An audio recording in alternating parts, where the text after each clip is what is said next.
तो वो ऐसा क्या है कि लोग उन्हें लेजेंड कहते हैं?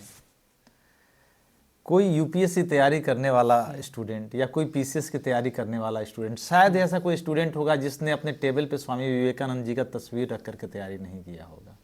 तो ऐसी वो क्या शख्सियत हैं कि लोग उन्हें इतना मानते हैं कि उन्हें लेजेंड मानने लगे? 39 वर्ष के ही जीवन काल में उन्होंने वेदांत शिक्षा पर, भारतीय हिंदू धर्म पे, भारतीय रीति रिवाज परंपराओं पे इतना कुछ ज्ञान, भारत ही नहीं वरन विश्व के हर हिस्से में उन्होंने इतना सारा ज्ञान दिया कि कई सारे विदेशी अनुचर उनके शिष्य हो गए, शिष्याएं हो गए, हजारों की संख्या में। तो क्या उनका थॉट प्रोसेस ऐसा था कि लोग उनके थॉट प्रोसेस के दीवाने थे? मेन लेजेंड उनको किस कारण के वजह से कहा गया? उनको मेन लेजेंड क्यों कहा गया? उनके वक्तव्य, उनकी शिक्षाएं, उनके उपदेश।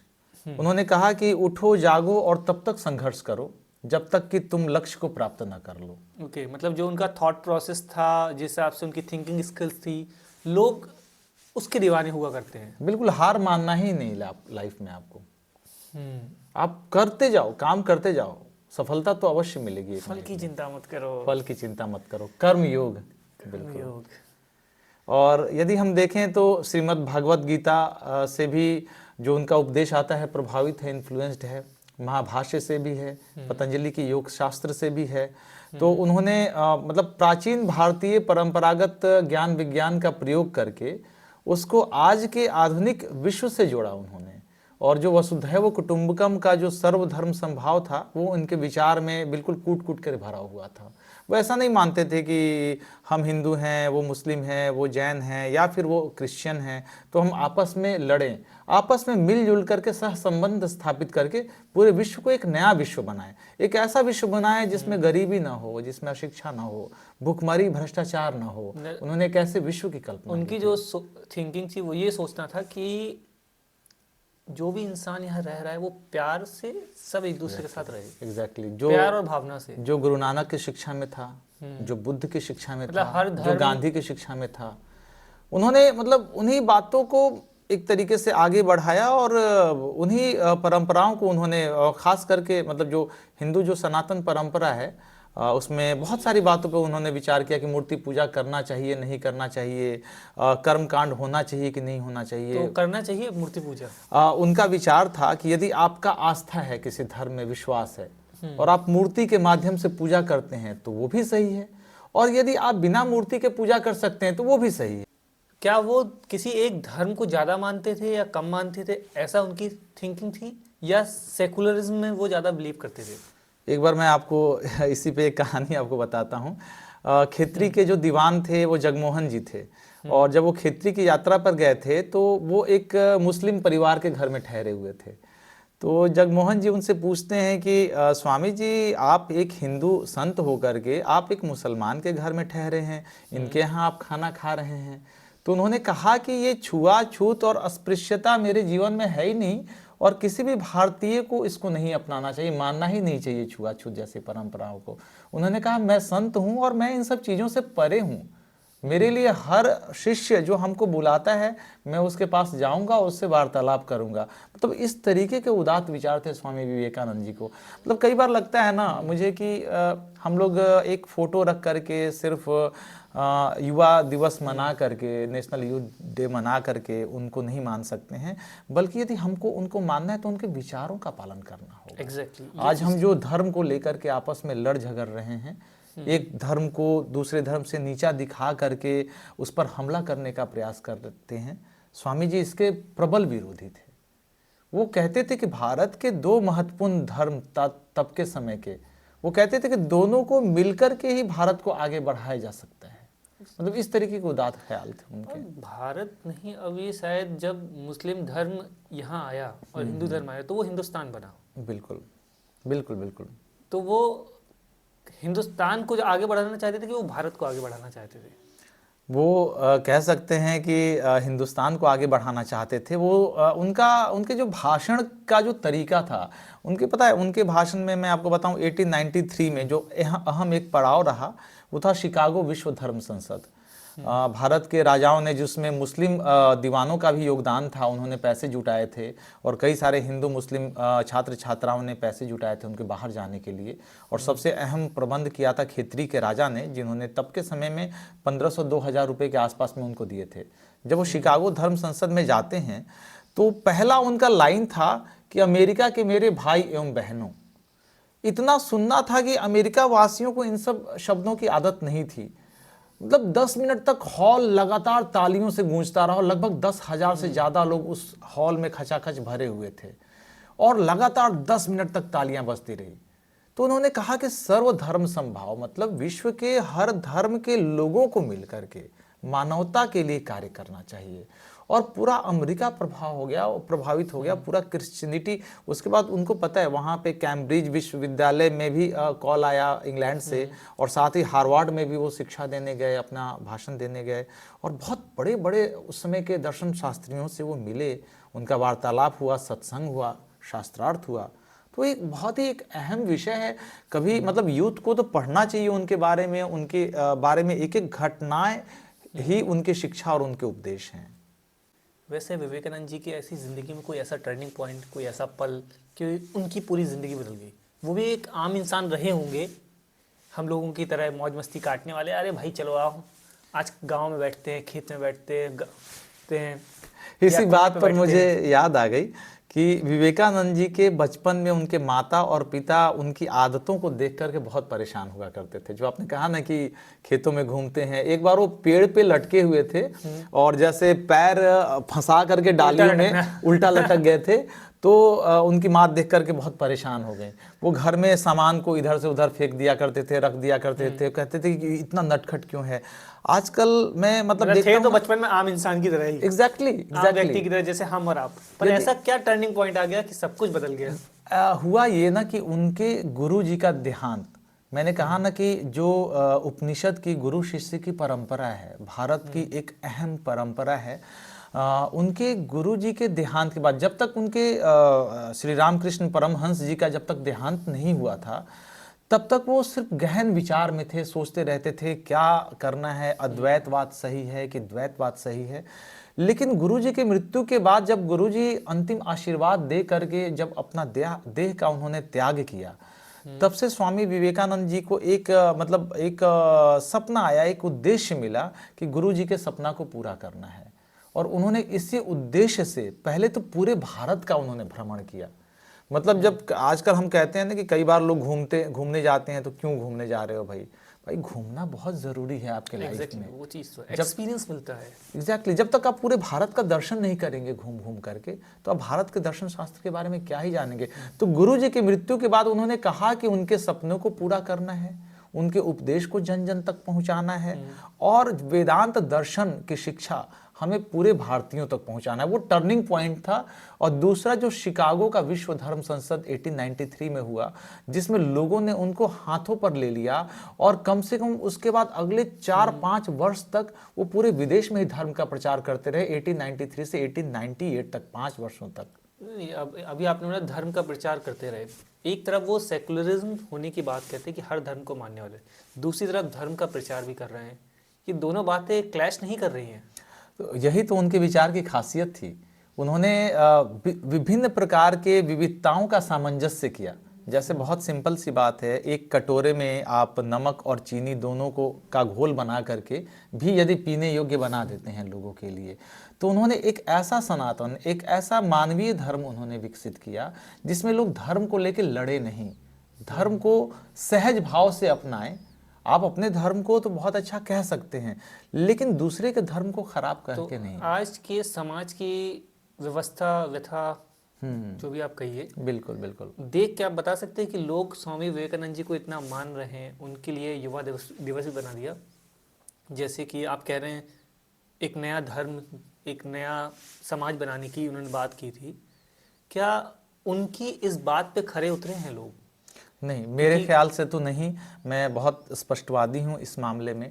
जो स्वामी विवेकानंद जी का जो सपना था, उन्होंने कहा कि यदि हम कर्म कांड को लेकर के, जाति प्रथा को लेकर, छुआछूत को लेकर के और एक दूसरे धर्म को नीचा दिखा करके हम बात करते रहेंगे तो अगले 100 साल तक, मतलब उन्होंने ये बात कही थी 1900 के आसपास में, और आज 100 साल से भी ज़्यादा हो गया है, तो अगले 1 शताब्दी तक हम सभी पागल खाने में होंगे। ये उनका वक्तव्य है, उन्होंने कहा है। और हम हैं उसी स्थिति में, मानसिक दिवालियापन की इस स्थिति में हम खड़े हैं कि हम धर्म को लेकर के आपस में विभेद कर रहे हैं, लड़ रहे हैं, और मानव धर्म को हमने सबसे पीछे छोड़ दिया है। जब मुझे बहुत दुख होता है, जब मुझे ऐसा देखने को लगता है कि क्रिसमस के दिन हमारे कुछ मनचले जो युवा सेंटा की जब तस्वीर को जब गिराते हैं, जब तोड़ते हैं, जब कई तरीके की भद्दी बातें कहते हैं, तो मुझे लगता है कि स्वामी विवेकानंद जी यदि कहीं से इसे देख रहे होंगे तो उनके दिल को सबसे ज़्यादा आघात पहुंच रहा होगा। तो उन्होंने कभी ऐसे भारतीय युवा की कल्पना नहीं की थी। तो आपको नहीं लगता कि फिर जब जिस तरीके से हम रह रहे हैं, उनकी बातों का पालन नहीं कर पा रहे, या उनके विचारों का पालन हम नहीं कर पा रहे हैं, जैसा वो समाज बनाना चाहते वैसा समाज हम नहीं बना रहे, तो युवा दिवस क्यों ही मनाना? फिर इसको छोड़ देना चाहिए। मतलब मेरा ये मानना है कि ये सिर्फ एक नाम तरीके के सांकेतिक और सिंबोलिज्म के तौर पे नहीं होना चाहिए। क्योंकि जिस देश में हम रह रहे हैं या जिस समाज में हम रह रहे हैं, दिखावे के लोग ज़्यादा हैं। बिल्कुल। तो ऐसे दिखावे को बंद कर देना चाहिए, ये उनकी भी एक कही हुई बात में से थिंकिंग थी। दरअसल क्या है ना कि एक बार इस पे मुझे एक घटना याद आ गई। जब वो ट्रेन से बम्बई से पुणे जा रहे थे, तो उनके साथ 2 सहयात्री बैठे हुए थे। उनको पता नहीं था कि ये दोनों सहयात्री कौन हैं। एक थे बाल गंगाधर तिलक और दूसरे थे महादेव गोविंद रानाडे। जैसे हम और आप इस समय डिस्कस कर रहे हैं, इसी समय ट्रेन पर दोनों एमजी रानाडे और बाल गंगाधर तिलक आपस में डिस्कशन कर रहे थे धर्म को लेकर के। रानाडे जी कह रहे थे कि धर्म में बहुत पाखंड है, बहुत ओछापन है, लोग अलग अलग चोला धारण करके सिर्फ झूठा धर्म का प्रचार करते हैं। और तिलक जी कह रहे थे कि नहीं, भारतीय जो पुरातन जो परंपरा है, जो सनातन परंपरा है, उसमें बहुत ताकत है, और हम उसी के माध्यम से, उसी का सहारा लेकर के हम आगे बढ़ सकते हैं। तो तिलक जी पॉजिटिव देख रहे थे, वो हार नहीं मानने वाले थे। और जबकि महादेव गोविंद रानाडे की बातों से थोड़ी सी नेगेटिविटी झलक रही थी। जब स्वामी विवेकानंद जी भी वहीं बैठे हुए थे, जब तीनों का आपस में परिचय हुआ, तो तीनों महान हुतात्मा एक साथ बैठ करके जब डिस्कस कर रहे थे, तो स्वामी जी ने तिलक जी का पक्ष लेते हुए कहा कि आप सही कह रहे हैं, हमें हार नहीं मानना चाहिए, हमें कोशिश करते रहना चाहिए कि हमें इसी धर्म के सहारे, धर्मो रक्षति रक्षितः कहा जाता है कि धर्म मानव रक्षा के लिए होता है। स्वामी जी ने खुद स्वीकार किया है कि धर्म के व्यापारी जो करते हैं वो पाखंडी हैं, वो धर्म का व्यापार नहीं होना चाहिए, धर्म तो दूसरे की रक्षा के लिए है। तो तिलक जी के साथ सपोर्ट करते हुए उन्होंने कहा कि धर्म सिर्फ रक्षा करने के लिए है, हमें हार नहीं मानना चाहिए। तो मुझे भी लगता है कि युवा दिवस सिर्फ एक दिन के लिए नहीं है, इसे हमें आत्मा में बसा करके रखना चाहिए, आपसी व्यवहार, दोस्ती, मित्रता में बनाए रखना चाहिए। बिल्कुल सही कहा, पर हम ये भूल जाते हैं अक्सर कि हम जिस समाज में रहते हैं उस समाज को हम अकेले नहीं बदल सकते। बिल्कुल। पर शुरुआत हम खुद से कर सकते हैं बदलने की। तो उनके विचारों को मुझे लगता है कि खुद से फॉलो करना शुरू करना चाहिए, फिर आसपास के अपने दोस्तों को भी बताना चाहिए उनके विचारों को कि फॉलो करें। और जो किताबी ज्ञान है, लोग कहते हैं आज के समय में कि किताबी ज्ञान सिर्फ किताब में रह जाता है और समाज तक नहीं पहुंच पाता, हम उसे प्रैक्टिकली अप्लाई नहीं कर पाते हैं। तो किताबी ज्ञान को हमें प्रैक्टिकली अप्लाई करना पड़ेगा कि कल के दिन कोई आके ये ना कह दे कि किताबी ज्ञान सिर्फ किताबों में ही अच्छा लगता है। बिल्कुल। आपने, अच्छा चलिए, आप इतने सारे सवाल पूछे, मैं आपसे एक सवाल पूछता हूँ। कई बार आपने देशद्रोह का नाम सुना होगा। कोई भी व्यक्ति जब किसी की आलोचना करता है तो तुरंत सोशल मीडिया पर आ जाता है, तुम तो देशद्रोही हो, तुम तो ये नहीं कहते हो, तुम तो वो नहीं करते हो।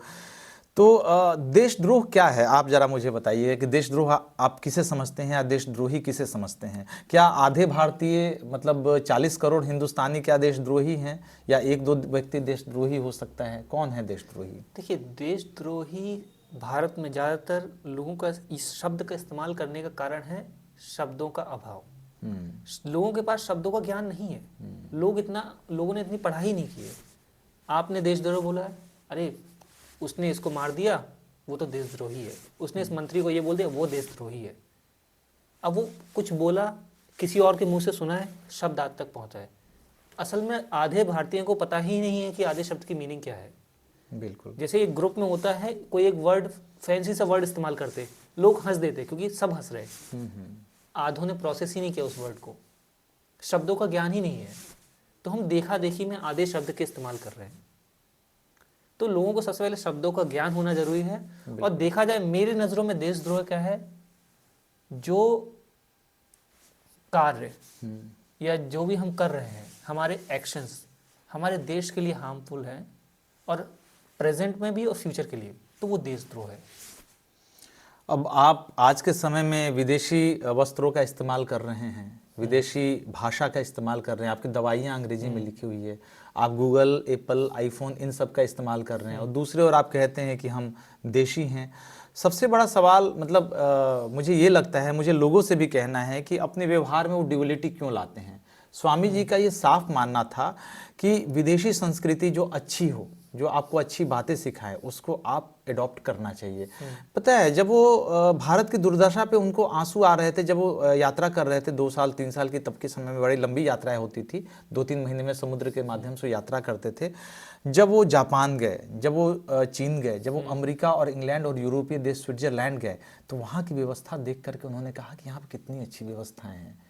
और भारतीयों की गरीबी और अशिक्षा को देख करके उन्होंने भारत के शिक्षित वर्गों के लिए ये कहा था कि भारत का वो हर शिक्षित देशद्रोही है जो शिक्षित तो भारतीय गरीबों के पैसे पे, टैक्स पे होता है, लेकिन उनकी दुर्दशा पर वो कोई ध्यान नहीं देता है। हम आज यदि शिक्षित हैं और लेकिन हम यदि गरीबों की दुर्दशा पर, उनकी भूखमरी पर, उनकी शिक्षा पर हम ध्यान नहीं दे रहे हैं, तो हम देशद्रोही हैं। इतना बड़ा उदात्त उनका विजन था, क्योंकि उन्होंने एक ऐसे समाज की कल्पना की थी जो प्यार से रहे, बिल्कुल मिलजुल करके, मेल भाव से रहे। क्योंकि हम जो भी कुछ करते हैं अपने परिवार के लिए करते हैं। बिल्कुल, अगर मैं कमा रहा हूँ तो मैं आज अपने परिवार के लिए कमा रहा हूँ।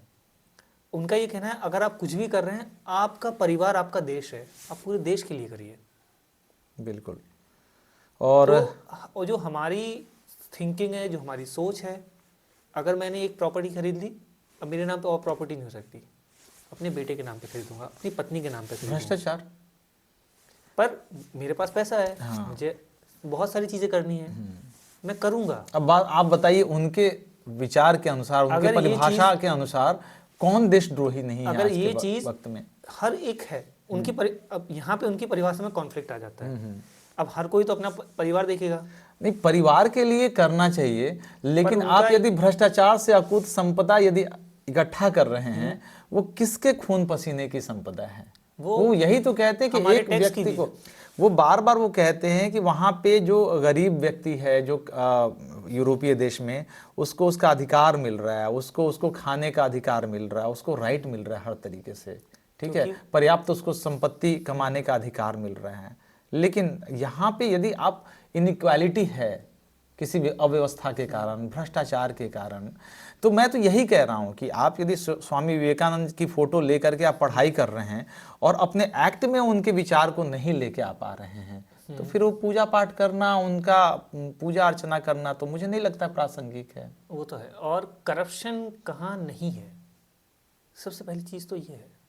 तो करप्शन का इसका मतलब सपोर्ट करना चाहिए हमें? करप्शन को बिल्कुल सपोर्ट नहीं करना चाहिए आप, क्योंकि करप्शन इस तरीके से हमारे साथ मिल गया, जैसे तरीके से आपने बोला, एक एग्जाम्पल है पानी और चीनी।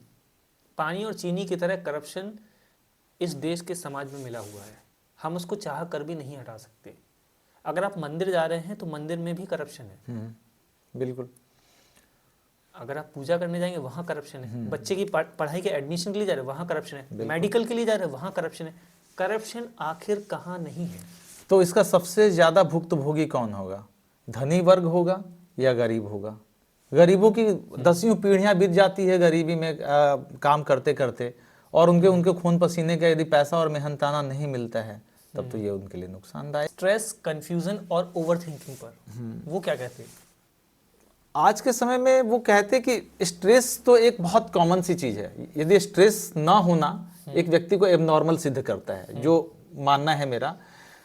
कई बार स्वामी जी चलते घूमते फिरते जब बैठे रहते थे, तो उनके शिष्य पूछते थे कि स्वामी जी आप क्यों इतने ध्यान मग्न हैं, क्यों आपके चेहरे पे चिंता की लकीरें हैं? पता है, देखने में हस्त पुष्ट का नौजवान, उनका जो मुखमंडल था सूर्य की आभा की तरह चमकता था। उनकी आंखों के तेज देख करके लोग परेशान हो जाते थे कि कैसे इतने तेज है इनमें, लेकिन वो भी स्ट्रेस में आते थे। स्ट्रेस आना बहुत कॉमन सी बात है, हम आप दुनिया का ऐसा कोई व्यक्ति नहीं है जो कह दे कि स्ट्रेस नहीं आएगा, लेकिन उस परिप्रेक्ष्य में स्वामी जी उसका जवाब तलाशते थे, उसका आंसर वो तलाशते थे, और वो तलाश उनको पढ़ाई से मिलता था। मैं आपको बताऊं, वो इंट्रोस्पेक्शन भी करते थे। एक बार मैं कहानी के माध्यम से ज़्यादा समझाने की कोशिश करता हूँ। एक राजमहल में आई थिंक खेतरी का ही वो जगह था। जब वो गए तो एक नर्तकी को बुलाया गया कार्यक्रम के लिए, चूँकि बहुत बड़ा प्रायोजन हो रहा था उस समय राजमहल में। तो स्वामी जी ने कहा कि मैं ये कार्यक्रम नहीं देखूंगा, वेश्या का कार्यक्रम है, नर्तकी का कार्यक्रम है, मैं क्यों देखने जाऊं, इससे मतलब मैं इन्फ्लुएंस्ड हो सकता हूं। तो फिर वो बंद कमरे में थे, लेकिन वेश्या को इस बात का बहुत दुख हुआ। उन्होंने कहा मेरी क्या गलती है, इतने बड़े महात्मा जिनका दर्शन करने मैं आई हूँ और वो हमसे दूरी बना रहे हैं। तो उन्होंने भक्ति मार्ग का कबीर की 2 पंक्तियां पढ़नी शुरू कर दी। स्वामी जी को ये ध्यान आया, उन्होंने कहा कि मेरे से तो गलती हो गई, और उन्होंने उस वेश्या से उस समय माफ़ी मांग ली। कहा कि मेरे से गलती हो गई है, आप भी एक मानवीय व्यक्ति हो, और खास करके आप जैसे लोगों को। उन्होंने कहा कि जो उन्होंने बेलूर मठ बनाया, रामकृष्ण परमहंस मिशन जो की स्थापना की, उन्होंने कहा कि इसका द्वार सबके लिए खुला है, हर जाति वर्ग के लिए, चोर उचक्के डाकू वेश्या सब आ सकते हैं, क्योंकि आपको भी इतनी ही हीलिंग की आवश्यकता है। ये हीलिंग कैसे होती? ये हीलिंग होती जब एक साथ बैठ करके सत्संग किया जाए। जैसे आप क्या कर रहे हैं, सत्संग कर रहे हैं, कुछ विचार कर रहे हैं महापुरुषों के ऊपर। तो यदि उन्होंने यही कहा कि यदि हम सत्संग करते हैं तो इससे हीलिंग होगी। स्ट्रेस एक बहुत कॉमन सी प्रक्रिया है और ये होता है, और ज़्यादा से ज़्यादा हम बात करें, धर्म पे चर्चा करें, अध्ययन करें। अध्ययन के लिए मैं आपको बताऊं, जैसे कई बार उनको लगा कि ये अमुक व्यक्ति कम उम्र का है लेकिन उसको धर्म के मामले में ज़्यादा ज्ञान है, तो उन्होंने उनको गुरु के रूप में स्वीकार कर लिया। उन्होंने कहा कि आप महाभाष्य पे हमको शिक्षा दीजिए, आप योग पे हमको शिक्षा दीजिए। जैसे गाजीपुर के पवहारी जी महाराज थे, काफ़ी नाम था उनका, तो स्वामी विवेकानंद जी ने उनसे भी सीखा जा करके कि हमें उनसे क्या सीखना है। तो ज्ञान मैं आपसे सीख सकता हूँ। ज्ञान, मेरा एक स्टूडेंट यदि 12 साल का है, यदि मेरा बेटा कुछ अच्छी बात कह रहा है कि पापा झूठ नहीं बोलना चाहिए, तो वो भी मुझे ज्ञान दे सकता है। तो मुझे लगता है कि स्ट्रेस को दूर करने के लिए सत्संग करना चाहिए, योग करना चाहिए, और हर उस व्यक्ति से शिक्षा लेना चाहिए जिसके पास आपसे ज़्यादा ज्ञान है। तो कंफ्यूजन और ओवर थिंकिंग पे क्या कहते हैं अगर वो होते हैं? कंफ्यूजन पे तो मुझे लगता है कि उनका कंसंट्रेशन से वो जवाब पाते थे। वो आधे घंटा ध्यान लगा लेते थे, और मुझे लगता है कि शायद आज के समय में कौन सा भारतीय लगाता होगा। हम हर व्यक्ति स्क्रॉलिंग से परेशान हैं, मोबाइल लेके रात को सोने के वक्त कंसंट्रेशन कम करते हैं, मोबाइल पे स्क्रॉलिंग ज़्यादा करते हैं। तो मुझे लगता है कि यदि हम कंसंट्रेशन करें तो उसका जवाब हमें मिल जाएगा। आधा घंटा 5 मिनट से शुरू करें, फिर 10 मिनट, आधा घंटा जाप करें, अवश्य हमको सवाल का जवाब मिलेगा। ये मेरा अपना विचार है, हो सकता है कि मैं इसमें गलत भी हूँ। मतलब मैं हमेशा अपने आप को, या स्वामी जी के भी विचार को, स्वामी जी खुद कहते थे कि आप इंट्रोस्पेक्शन करो, जवाब आपको मिलेगा। मैं भी गलत हो सकता हूँ, यदि मैं गलत हूँ तो आप मेरे पे सवाल करो और आप मुझे सही बताने का प्रयास करो। तो हो सकता है कि स्वामी जी की वो बातें यहाँ पे तर्कसंगत क्या है। तो स्वामी जी अपने धर्म को बहुत मानते थे, तो अगर मानते थे तो उनकी नज़र में उनका धर्म क्या है? स्वामी जी की नज़र में धर्म है मानव सेवा, प्रेम और सौहार्द, मिलकर के आपस में रहना। और कई बार हिंदू धर्म के अंदर जो खामियां थी उसका भी उन्होंने उल्लेख किया है। उन्होंने कहा कि हमारा धर्म हमारे रसोई घर में केंद्रित हो गया है और हमारे ईश्वर